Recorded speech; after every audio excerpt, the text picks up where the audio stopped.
टटरवा वाला के तो कहनी अगर आ जाएंगे तो बेरा जोता उता के बो आ जाई बजड़वा ना तो चला बहुत ढेर दिन का उमे पानी चला ले भरक गल हो। हां जोता जा छुट्टी हो जा।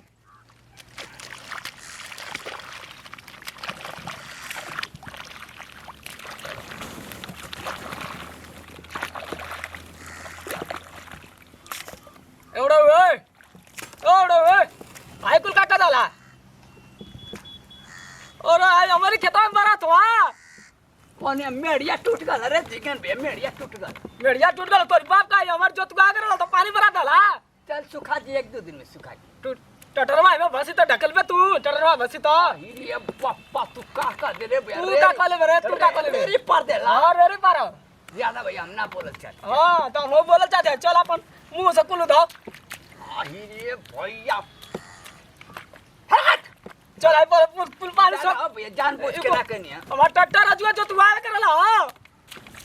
ज्यादा जान बुझ के ना कहनी जान बुझ के ना कुल पानी तो उधाव को पड़ी उधावा पहला अपनी में तोरी बाप का खेतवा भरा देला अपनी में भरा के चाहे तो हमारे में कैसे आवत हो पनिया भैया मेड़िया टूट गल यहाँ से वहां से बाना थे मेड़िया टूट गल जान बुझ के पानी का पैसा हम दे गरमाई बा तू पानी का पैसा हम दे तोरी बबुआई पागल ना रे तू तो खिया से लौका ना है क्या करे बढ़िया बात है मेड़िया टूट गल ओ झिंगन भैया ऐसे का टूट गला तू बीड़ी पियत हवे महकत हम मुंह पूरा भकर भकर ऐसा ही बीड़ी पियत पियत खत्म हो जेबे तू चल देला बीड़ी हल्का मत ले नहीं तो काम जो तलका में ले वाला समझ में आ जाए तुरंत ज्यादा भैया जा ज्यादा ना पर कर जो पैसा भाई पानी भरा तो चढ़िए बा तू फड़ाक दे सिम मत लगा दे बस बस दमाऊ मारा उड़ दमंग ना समझ में आ जाए तुरंत मारा गचर बचर ना समझ में हां तो वे तो कहते कि हल्का मत ले हल्का रहा नहीं तो कहियो हल्का में लोग समझ में आ जाए तुरंत तो क्या हम कहनी लड़ रही हैं तो उसे लड़नी है पर जब तक काट के मैं टूट गया पानी चल गया तो क्या बोला लेना तू तो चल उठाओ अपन ऊपर उठाओ हमारे पानी चलो हमारे खेत पूरा सुखाल चाहिए पूरा खेत सुखवा जा ना तू कैसे गरमा तो चल पूरा सुखा हम जाए ना कैसे जाए भैया तू का कर देला वो झिंगन बेरे रे पा देला तो का कहे चाचा कहे चाचा मुंह से उधा दो मुंह से चाचा उधा दा वही मुंह से भैया कह सकेला बाबू कह सकेला चाचा बेकार लगत हो पहले चलाओ दवा को नौटंकी नत मत आवा आई ला परसा अपन खेत में ला चला पानी उधाओ पहले बोल बात तो हम बोल बात हम तो समझ तुरंत का बोला है देख लो माय आई का कहला है तो के लाठ हो जाए सर लावा मन के जरी एकदम लगल लता तू ना ले रो माय तो हम सब बाजत रहला ना बूढ़ा भाई क्या कहला हो तू हमन के खेतों में हम देखा हम सही हम झगड़ा पर ए जे हमार पानी देखा आई देख भाई आई देख मेर टूट गल आई देख भाई कालर पकड़ के कहता ला ई ना हम का थई जन अगले बनिया हमार पहले बोआ गल हमार पनिया बोए के चल गला था हमर लेका केतनी उलट उलट मरले ला ता तो हार बोए गला था हम का करी अब हमार खेत केतनी बढ़िया भरकल ला जो तू आवे करा ना तो हमार कालर पकड़ता रो माय कि तू का करबे जल तो ढेर काबिल बनत ला काला ना पकड़ काहे मने वही जैसे हमर जे देखता उतना इने बुढ़ऊ हे मुंह बाउनी थुथुरी हाय काती मैं टूट गला तो से काले वाला तेरे मत दो चला इतनी मेहनत से पानी चला के खेत भर के ले लेनी जा तू में का अनरत कह देला ना बुढ़ऊ आ आ तो कैसे करे जोताई बवाई आई ये बहिनी तू का कर देलू ओ भैया देखा मौगो टावर सन लावा नहीं तो हतिनिया भैंसिया ऐसा का ढकेला सिरे आई छिटकार देला हमारे ऊपर का तो राजी बाबा के कचरिया है कुल सोडा साबुन हमके दिया कम बोल नहीं तो कुटा देबे ए जो समझ में आ जाए अच्छा खतवा एक दिन एको को मारे का मौगो टावर सर लावा ई कोने अरे तू बाजत रह पनिया धोआ लाट हो जा कैसन लगत ह आई कुल का कहला आई कुल हैं का हो गेलो भौजी आई बोल कुल मत खेत रंगा देना हम कैसे तो अपन जो तू आएंगे बोई मल पो वाले हो काजू बादाम बोई कुछ करबा काजू बादाम हां काजू बादाम बोई बो हम 20 किलो छाड़ा भिगो के दैला ने क्या तो के आ राती का बादाम बेके दैले रानी जा काजू बेके दैले रानी जा कोई का कह दे रहा है मैं बोवे के ना हम तो सोचे नहीं राती का बोल जाके आई देखा ना टीवी आवा बनौती है बाबूजी कैसे में बाहुआ देला तू पनिया अब उजा मबो करे के रह तू हो ना जामी जा बुढ़ऊ अच्छा बोल जाए जा फुगा के जाई जामी यात्रा ना पहिना अकेला तो तड़िया था ना वहीं से ना बाबूजी हां भाई जल लेके आई हम भैया कहत के भैया मेरिया हमके तो भी सवास ना हम अपने खेत का खाद लगा तड़िया ना रहा सुने भैया कहत है ना कि हमार काजू आ किशमिश अच्छा आ रहा है एकदम खुगाई के फूट गल लाज राती का बोल लगा नहीं है टन हवा के चलते कि राती का बोई तो देख ना पाई दादा भौजी माफ कर दा बाबूजी तू बीड़ी पियत रहला ना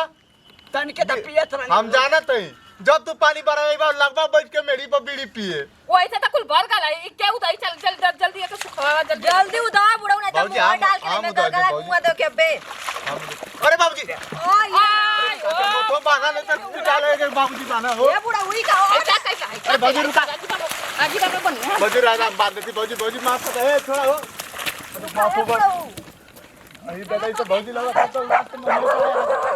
बाबूजी छोड़ ना हो बाबूजी के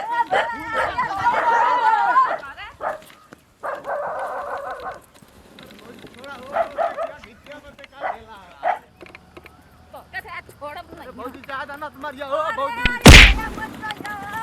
अरे लाट हो जा तो आते आज हम तक अरे मत मारा हो नहीं तो देखते तो बाबूजी के चक्कर आ जाला अरे बाबूजी छोड़ दो छोड़िया बाबूजी भाग रे मुस्कुरा मारो भाई मार बाबूजी और के घोड़ा नहीं भाई मार लंकुड़िया बना दे हमारा भाई उड़ के अरे बाबूजी छोड़ दो जा ना बाबूजी गलती हो गई माफ कर दा अरे बाबूजी उड़ के मारो भाई छोड़ दो अच्छा हम कोई हमके मारे खातिर तो रात हो मारो भाई मरिया रे भाई आज भाग रे बाबूजी भाग रे चाप के ते बाबूजी जा ना माफ कर दो छोड़ दो मर जाना अरे बाबूजी रहा था ना तुम क्या हो बाबूजी दादा साबत हो हम बैठे मारे आप हो सका आज तो के मार करू अरे दादा बाबा गलती हो गई बाबा जान सुना भैया बचा दे का बोलो का बोलो चाचा का बोलो हमारे खेत में बिल्कुल पानी बहा दे रहे पैसा का मुझे जो तू आई है बोई अरे छोड़ दे तू मार गलती चाची ज्यादा गलती हो गई यार तू देखा माता दुर्गा माई भवानी दुर्गा ना तू हमार बहनी है हम बोले रहे हम तो तू हमार माई है तू हमके रुका, पैदा ए, कइले हो। छोड़ दो ए सुना है चाची हो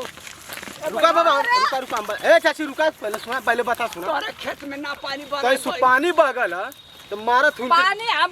खेत के रंगौले रहनी आज ओके जोतवा के काजू बादाम भेउले रहनी ओके राती को तू मार देबू कितनी बेइज्जती होई कि मेहरारू क्या थे बुढ़ावा मार खा गल बतावा मरिया कथा के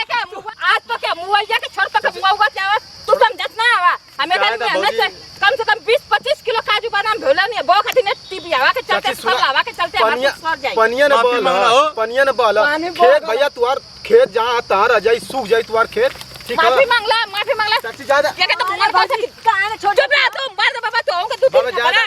बहन से गलती हम पानी ना बवाई बहन कैसे ना हुआ जा हम नहीं आता हाल हाल कैसे तोड़ देला मेरिया कहो बुढ़ऊ जी जान लगे तो इतनी बात की अरे, लड़ाई हो जाए काका बोले नहीं, चलो ए बहन तापर भौजी के मारा अरे बुढ़ऊ मन्नत करती हो ए चाची भौजी मारो मार भौजी अरे भौजी छोड़ा चाची छोड़ा हमका ज्यादा अरे आई दुगो ना चाची ज्यादा छोड़ा बाबूजी बाबूजी हाथ गोड़ गिर जाओ गोड़ लागला तनी माफ कर दे मर जी गोड़ पे गिर जा कच देने ये में भला ये बुढ़ऊ ना मार कोन ना लगे जा हमका तुम मरला एक ठे बेसी का सरला हमके मरला दौड़ा के अच्छा गोड़वा लागला ज्यादा माफ कर दे गोड़वा लागला अरे चाची ज्यादा मर जी ज्यादा बाबा ज्यादा चुप रह बाबूजी लगल ना कहीं ना लगल ज्यादा चुप हो जा बाबूजी कनवा में खून ना था तो के एकदम कुकुर नियर पीट के धान नियर ओसा देना सो बाप जान ज्यादा चुप रह ज्यादा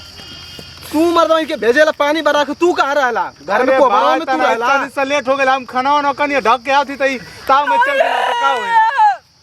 अरे बाबा चुप रह जा देखा मर्द तोरे रहते मार के चल जाना तू मर्दवा कैसा ना ओकरी अंगूठिया से लग गेला का भूल आई तन देख त फुल्ला लगा एगो ना मरला ई मर्द भाई देखा गोहिया ऊपर आइलो 4-5 मुझे लगा था अंगूठिया से ढेर को भागल 4-5 साल मरला